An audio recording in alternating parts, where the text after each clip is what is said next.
Hello everybody, welcome to Climax City. आज हम movie नहीं सीरीज कवर करेंगे जिसका नाम है द लास्ट ऑफ अस। ये सीरीज एचबीओ ओरिजिनल की तरफ से करंटली हॉटस्टार में दिखाया जा रहा है। इस वीडियो में हम 2 एपिसोड कवर करने वाले हैं। एंड वीडियो में आगे जाने से पहले अगर आपने हमारे चैनल को अभी तक सब्सक्राइब नहीं किया तो लाल बटन दबा कर सब्सक्राइब कर लीजिए और बेल नोटिफिकेशन को ऑन कर दीजिए, जिससे वीडियो सबसे पहले आपके पास पहुंचे। So without wasting any more time अब सीरीज देखते हैं। एपिसोड 1 की शुरुआत में हमें 1968 का टॉक शो दिखाया जाता है, जहाँ पे डॉक्टर न्यूमैन हमें पैरासाइट के बारे में बता रहे होते हैं कि पैरासाइट में इतनी एबिलिटी है कि वो किसी को भी अपना होस्ट बना सकती है। भले ये पैरासाइट अभी इन इंसानों पर काबू नहीं कर सकता, पर ग्लोबल वार्मिंग की वजह से ये अपने आप को इवॉल्व कर सकते हैं और इंसानों पे काबू करके अपना होस्ट बना सकते हैं। एंड अनफॉर्चुनेटली इसका कोई वैक्सीन या मेडिसिन नहीं है। सीन शिफ्ट होता है और हम आते हैं 2003 में, जहाँ सारा अपने पापा जोएल के बर्थडे पर स्पेशल ब्रेकफास्ट प्रिपेयर कर रही होती है। उसी समय जोएल का भाई टॉमी वहाँ आता है और वर्क साइट पे चलने को कहता है। इसमें सारा थोड़ा अपसेट हो जाती है क्योंकि वो अपने पापा के साथ कुछ वैल्यूबल टाइम स्पेंड करना चाहती थी। सारा कुछ पैसे और ब्रोकन वास लेके स्कूल के बाद लोन स्टार नाम के एक शॉप पर जाती है, जहां वो अपने पापा के बर्थडे प्रेजेंट के लिए ब्रोकन वास ठीक करवाती है। शॉपकीपर वास ठीक करके दे ही रहा होता है कि तभी उसकी वाइफ सारा को वहां से जल्दी जाने को कहती है और शॉप बंद कर देती है। सारा कुछ देर वहाँ टाइम स्पेंड करती है और जब घर जाने के लिए निकलती है तब उसका ध्यान मर्सी, जो वहाँ का कुत्ता है,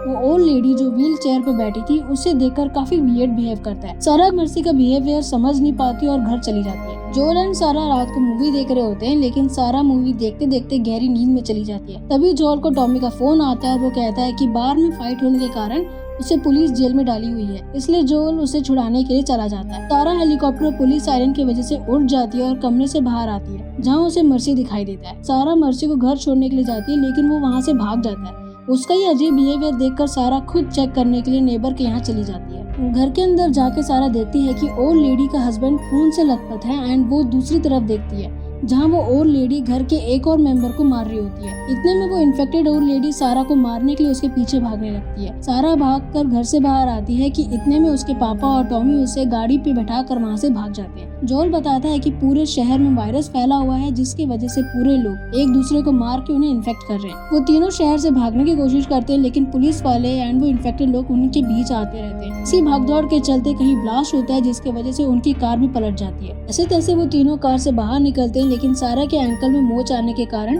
टॉमी जोएल को नदी किनारे मिलने को कहता है। जोएल अपनी बेटी को गोद में उठाकर वहाँ से भागने लगता है, लेकिन नदी किनारे में एक सोल्जर आता है और उसे ऑर्डर मिला होता है कि कोई भी दिखे तो उसे गोली मार दे। जोएल उन्हें समझाता है कि वो इन्फेक्टेड नहीं है, लेकिन फिर भी वो सोल्जर उनपे गोली चलाता है। इसी बीच टॉमी वहाँ आता है और वो सोल्जर को गोली मार देता है, बट अनलकीली सोल्जर की गोली सारा को लग जाती है। जोएल उसे बचाने की कोशिश करता है, बट फिर भी वो मर जाती है। सीन शिफ्ट होता है और हम आते हैं 2023 में, जहाँ पे सिचुएशन अभी भी क्रिटिकल रहती है। पूरा शहर डिस्ट्रॉय हो जाता है और इन्फेक्टेड लोगों से भरा हुआ होता है, लेकिन फिर भी कुछ लोग बचे हुए होते हैं और उन क्वारंटाइन जोन में बंद होते हैं। उन्हीं लोगों में से एक था जोएल, जो अपनी बेटी के जाने के बाद उसमें जैसे कि कोई फीलिंग ही नहीं है और इन्फेक्टेड लोगों की बॉडी को बाकी लोगों के साथ जला देता था। क्वारंटाइन सेंटर फेडरा नाम के मिलिट्री फोर्स चला रही होती है, प्लस इनके अगेंस्ट में फायर फ्लाइज बोल के ऑर्गेनाइजेशन होती है, जो शहर को फेडरा की गुलामी से फ्री करने का कोशिश कर रही होती है। जोएल पैसों के लिए कुछ भी कर सकता था और सेंटर के साथ डील फिक्स कर देता है। जोएल की गर्लफ्रेंड टेस को इस बात का पता चल जाता है और जिसकी वजह से रॉबर्ट उसे मारता है और किडनैप करके अपने एरिया में लेके आता है। लेकिन रॉबर्ट अपने इस हरकत से डरा हुआ रहता है क्योंकि टेस की हालत देखकर जोएल उसे मार देगा। इस पे टेल रॉबर्ट को विश्वास दिलाती है कि अगर वो उसे छोड़ दे तो जोएल से कुछ नहीं कहेगी। तभी फायरफ्लाई फेडरा पर हमला करती है और एक ब्लास्ट होता है, जिससे रॉबर्ट के लोग मर जाते हैं और टेस पुलिस के सामने सरेंडर करती है। इसके बाद फायरफ्लाई की टीम लीडर मर्लिन वेरोनिका नाम की लड़की को कैद करके रखी हुई होती है और उसका मेंटल टेस्ट लेती है, क्योंकि वेरोनिका को एक इन्फेक्टेड पर्सन ने काटा था पर उससे कोई असर नहीं हुआ था। इसकी वजह से मर्लिन को लगता है कि शायद वेरोनिका की मदद से वैक्सीन बन सकता है। मर्लिन के थ्रू वेरोनिका को पता चलता है कि उसका असली नाम एली रहता है और मर्लिन ने उसे फेडरा की बोर्डिंग स्कूल में रखा था ताकि वो सेफ रहे। एक्चुअली फायरफ्लाई की टीम वैक्सीन बनाने की कोशिश करती है, जो अब वेरोनिका की हेल्प से हो सकता है, इसलिए वो वेरोनिका को अपने वेस्ट की बेस कैंप पे लेके जाएंगे ताकि वैक्सीन बन सके और सब सेफ हो जाए। दूसरी तरफ जोएल को एक रेडियो ऑपरेटर के थ्रू पता चलता है कि उसका भाई टॉमी 3 हफ्तों से गायब है, जबकि वो एक दिन में जोएल को अपना अपडेट देता था। रेडियो ऑपरेटर जोएल को बताता है कि टॉमी की लास्ट लोकेशन योमी टावर है, लेकिन वो जगह इन्फेक्टेड लोगों से भरा पड़ा है, जहाँ जाना खतरे से खाली नहीं है। लेकिन फिर भी जोएल टॉमी को बचाने के लिए वहाँ जाने का डिसाइड करता है, उसके बाद हम देखते हैं कि टेस पुलिस की गिरफ्त से छूट जाती है और जॉल को सब बताती है। जॉल को बहुत गुस्सा आता है, लेकिन टेस उसे मनाती है और बैटरी को प्रायोरिटी देने को कहती है ताकि वो टॉमी को ढूंढ सके। इसलिए वो दोनों नए कस्टमर से बैटरी चुराने का प्लान करते हैं। इन्फॉर्मर के थ्रू टेस और जॉल रॉबर्ट का पता करते हैं और सीक्रेट प्लेस से गुजरते हैं। वो रॉबर्ट को खोजते हुए दूसरे एरिया में पहुंचते हैं, जहां वो देखते हैं कि रॉबर्ट मरा हुआ है और जो बैटरी थी वो किसी काम की नहीं थी। इसका मतलब रॉबर्ट सबको बेवकूफ बना के पैसा लेता था। तभी उनकी मुलाकात मर्लिन और एली से होती है, जहां हमें पता चलता है कि फायरफ्लाई के लोगों ने रॉबर्ट और उसके लोगों को मार दिया है, जिसके वजह से मर्लिन जख्मी थी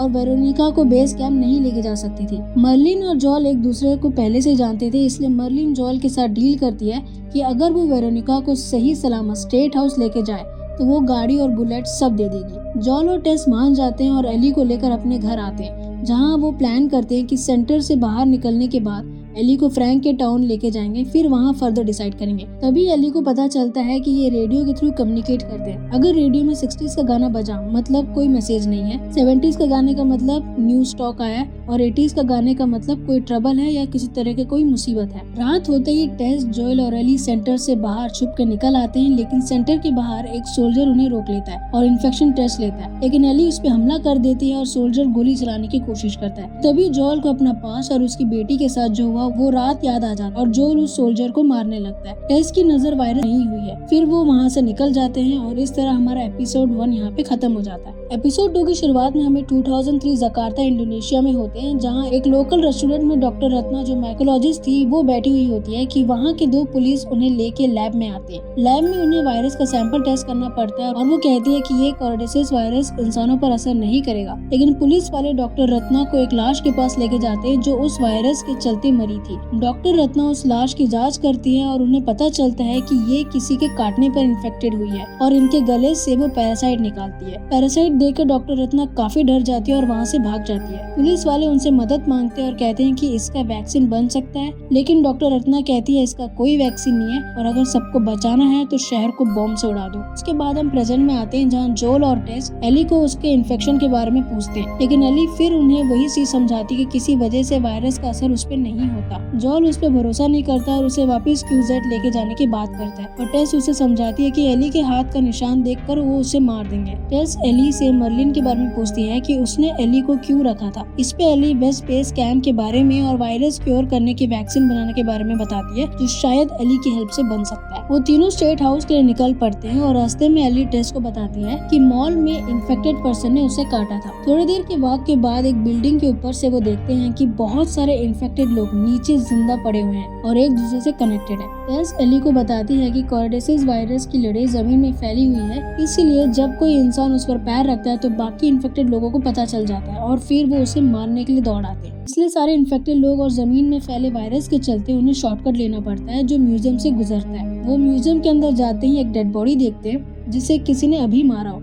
इस पे जोल एली को शांत रहने और दबे पांव आगे बढ़ने के लिए कहता है, लेकिन म्यूजियम में 2 इन्फेक्टेड लोगों को इनके बारे में पता चल जाता है और वो इन पे हमला करने लगते हैं। जोल टेस उनसे लड़ते हैं और गोली मार देते हैं, लेकिन बदकिस्मती से टेस को वो म्यूटेंट गले में काट देता है और एली को भी हाथ में उसी जगह दोबारा वो म्यूटेंट काट लेता है, लेकिन फिर भी उसे कोई असर नहीं होता। टेस म्यूटेंट के बाइट के बारे में कुछ नहीं बताती और वो तीनों स्टेट हाउस के लिए निकल पड़ते हैं। स्टेट हाउस में वो देखते हैं वहाँ कोई नहीं होता, सब मरे पड़े हुए रहते हैं। छानबीन करने पर उन्हें पता चलता है कि उनमें से एक इन्फेक्टेड था, इसलिए बाकी सबने भी खुद को गोली मार दिया। इस पे जोल वापस एली को क्यूजेट में लेके जाने की बात करता है, लेकिन टेस मना करती है और वो एली को जल्द से जल्द बेस कैंप लेके जाना चाहती है। इसी दौरान टेस अपने इन्फेक्टेड होने की बात सबको बताती है और गले में बाइट का निशान दिखाती है। जमीन में फैले वायरस सभी इन्फेक्टेड लोगों को जोल, टेस और एली का पता चल जाता है और वो सब उसे मारने के लिए आते हैं। म्यूटेंट देख नहीं सकते, वो सिर्फ आवाज सुन सकते हैं, इसलिए स्टेट हाउस में टेस का आवाज सुन लेते हैं और उसे इन्फेक्ट करते हैं और सही समय आने पर टेस उस जगह को ब्लास्ट कर देती है। एपिसोड के एंड में हम देखते हैं कि जोल और एली दूर से उस बिल्डिंग को देख रहे होते हैं और फिर आगे बढ़ते हैं। तो गाइस, ये थे हमारे एपिसोड्स। आने वाले वीडियोस में हम इसके आगे कवर करेंगे और अगर आपको ये एक्सप्लेनेशन अच्छा लगा है तो लाइक करें, शेयर करें अपने फैमिली फ्रेंड्स को और कमेंट करना मत भूलिएगा। मिलते हैं नेक्स्ट वीडियो में, तब तक के लिए गुड डे।